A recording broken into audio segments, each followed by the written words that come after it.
Hay otras cuestiones sobre las que quiero pasar de puntillas porque son muy complejas, pero solo para quienes os guste la historia y queráis hacer una foto. Perdón. Y queráis hacer una foto, pues las conjunciones de Júpiter-Saturno son importantísimas para Europa, que lo sepáis, y aquí hay una demostración. Cada vez que se produce la conjunción de Júpiter-Saturno, que es una vez cada 20 años,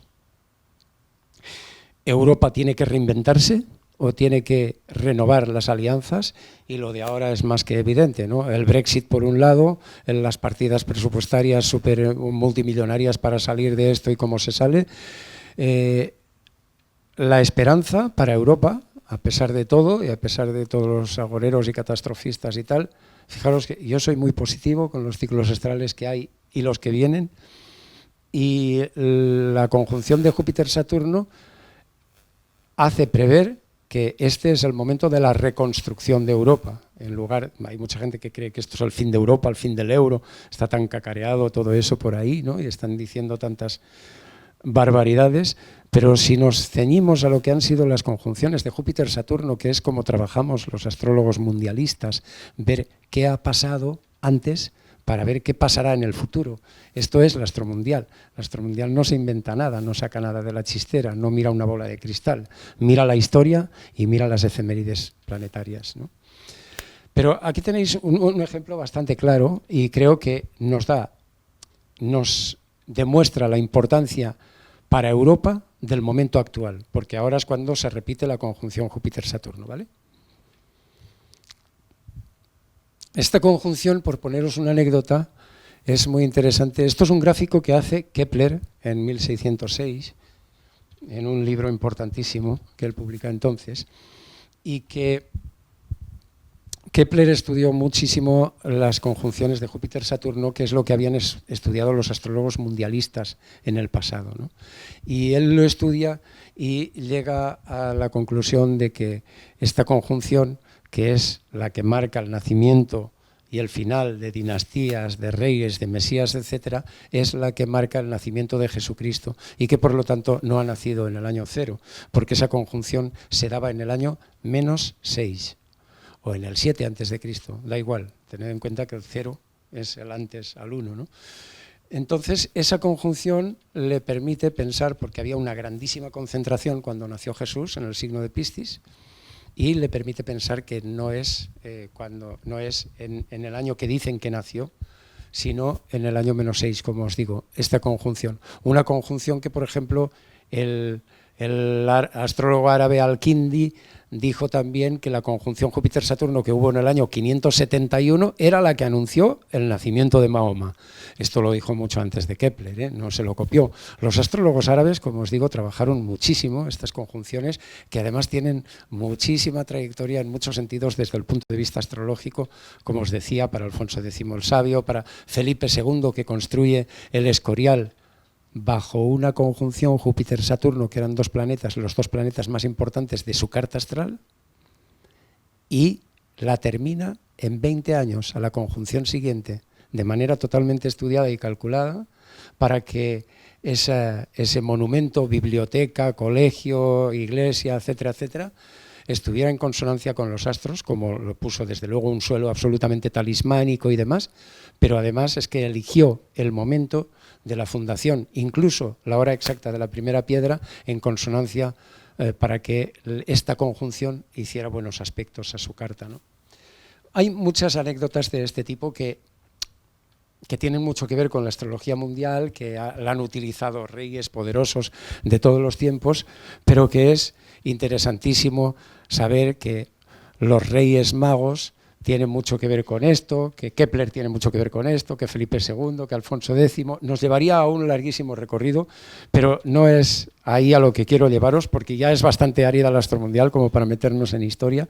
Solo este punto para cerrar el Júpiter-Saturno y pasarnos al Saturno-Plutón. Dime, ¿qué hora tenemos, porfa? ¿Cuánto tenemos? 15 minutos. Eso díselo a Enrique y verás tú. Entonces, Júpiter-Saturno, ¿qué tiene que ver ahora?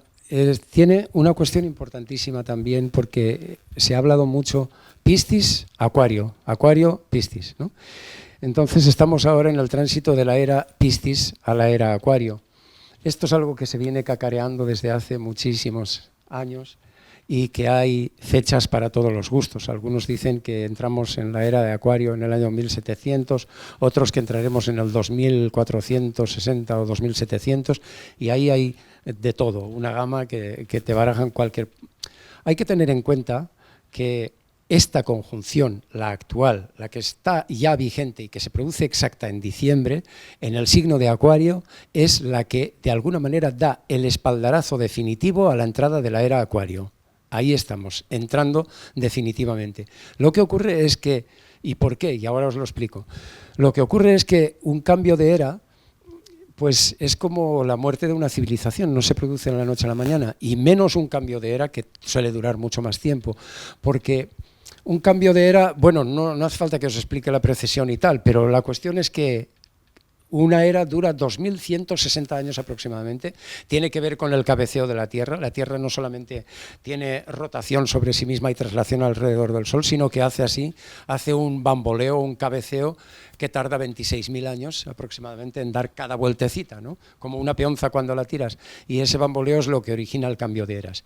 Ese cambio de eras es lo que hace que cada era tenga unos 2160 años de duración, pero la transición de una era a la siguiente dura aproximadamente 200 o 300 años incluso. De hecho, todo lo que hemos estado viviendo últimamente, hace nada, descubrimiento del coche, del tren, los aviones, la informática, que cada vez ya viene pisando más fuerte esto. Todo esto, la aviación, la conquista de la Luna, del espacio, todo esto ya es era Acuario. Ya se sale claramente de la era Capricornio para entrar en la era Acuario, pero es una transición que va poco a poco y que no se produce de la noche a la mañana, como decía antes. Ahora sí, este es un golpe muy definitivo para la era Acuario. Y como ocurre siempre, cuando acabas de una era, cuando estás saliendo de la era Piscis, la humanidad tiene que vivir una gran catarsis y una gran crisis para trasladarse a la era siguiente, y tiene que prepararse mentalmente, espiritualmente, físicamente, en conocimientos, todo. Tiene que cambiar la educación de los niños, tiene que cambiar la manera en que trabajamos, tiene que cambiar la religiosidad o la espiritualidad, tiene que cambiar la sexualidad, la manera de las relaciones personales, absolutamente todo, porque entramos en una era totalmente diferente. Yo no creo que, ahora os explico por qué, ¿no? Decía, yo no creo que en la era de Acuario vayamos a ser todos altos, ricos, guapos, como se dice, ¿no? En la era de Acuario todos seremos muy espirituales y muy guays, ¿no? Pero si Marte y Venus seguirán existiendo, el amor y la guerra seguirán existiendo, el hombre y la mujer, el día y la noche, el sol y la luna. Somos un juego de polaridades, somos un juego de vibraciones y de energía, nada más, nada más. Si no entendemos eso, no entenderemos nunca nada. Acuario, como cualquier otro signo, tiene sus luces y sus sombras, y os lo dice un Acuario. Y no es cuestión de angelizar a un signo o demonizar al otro. Todos los signos tienen sus luces y sus sombras, y la era de Acuario las va a tener, sus sombras me refiero, igual que sus luces, y nos tenemos que preparar para ellas. ¿Cómo? En 1947, que pasaron muchas cosas, como hablábamos el otro día, George Orwell escribe el famoso 1984, una obra interesantísima, que os recomiendo leer, porque hoy día ya vivimos en una sociedad totalmente orwelliana. ¿Y qué significa eso? Pues una sociedad absolutamente vigilada, a tope, en exceso, ¿no? Todo esto, cuidado, esto es era Acuario. Para quien quiera angelizar la era Acuario, hacia ahí vamos. Pero la historia que nos da la clave, y que tenéis que prepararos para esta era de Acuario, y prepararos en todos los sentidos, físicamente, intelectualmente, espiritualmente. Es cuestión de estudiar otras cosas. Ya no sirven las carreras de antes, ya no sirve la manera de relacionarse de antes, ya es todo distinto. ¿Por qué? Mira, Las conjunciones Júpiter-Saturno de los que os hablaba antes se repiten cada 20 años, sí, pero la astromundial es muy, muy, muy compleja, os lo digo de verdad. Y por eso hay tan poca gente en el mundo que practica la astromundial. Júpiter y Saturno forman no solamente esos ciclos, sino otros complejos que se repiten cada 200 años y otros más complejos cada 800 años. No voy a explicar más, ahí me quedo. Lo interesante es que cada 200 años, y voy a volver atrás a ver si sé, esto son 20 años de aquí a aquí, 20 y otros 20, 60. Y cada 60 años la conjunción vuelve al mismo sitio. Por cierto, si alguien se ha preguntado de dónde nacen las palabras luna, martes, lunes, martes, miércoles y tal, está claro, ¿no? Luna, Marte, Mercurio, etcétera. Pero ¿no os habéis preguntado por qué hay 12 horas en el reloj? El sistema sexagesimal de los babilonios deriva de las conjunciones de Júpiter-Saturno. La astromundial es cultura pura y es una maravilla y nos explica cosas sobre las que basamos nuestra sociedad actual sin saberlo. Bien, no me enrollo porque es que si no, no termino. Entonces, lo que ocurre con las conjunciones Júpiter-Saturno, ¿qué pasa? Que cada 60 años hace 3 conjunciones y a la tercera vuelve al mismo punto casi exacto. ¿Veis que corre un poquito, pero casi exacto? Y luego se va trasladando. Y lo que ocurre es que durante 200 años las conjunciones Júpiter-Saturno se van produciendo en un mismo elemento, en el fuego, en la tierra, en el agua, y se va sucediendo. Ahora estamos pasando definitivamente a el aire, que ya hubo un inicio en 1981, porque a veces alguna de estas conjunciones hace una incursión como diciendo que ya estoy aquí, pero no. Esta es la definitiva. A partir de ahora las conjunciones de Júpiter y Saturno se van a dar en los signos de aire, en Géminis, Libra y Acuario.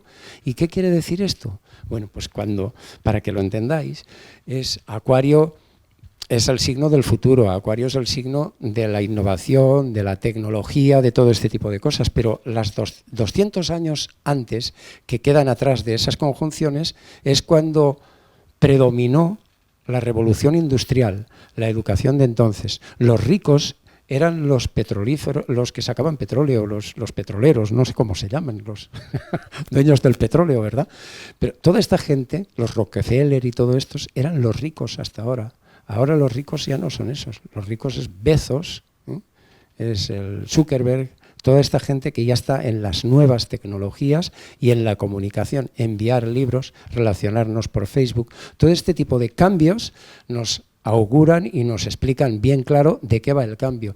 Ya la revolución industrial quedó atrás, pero nuestra educación y nuestra sociedad sigue fundada o sigue basándose en lo que es eso, la revolución industrial.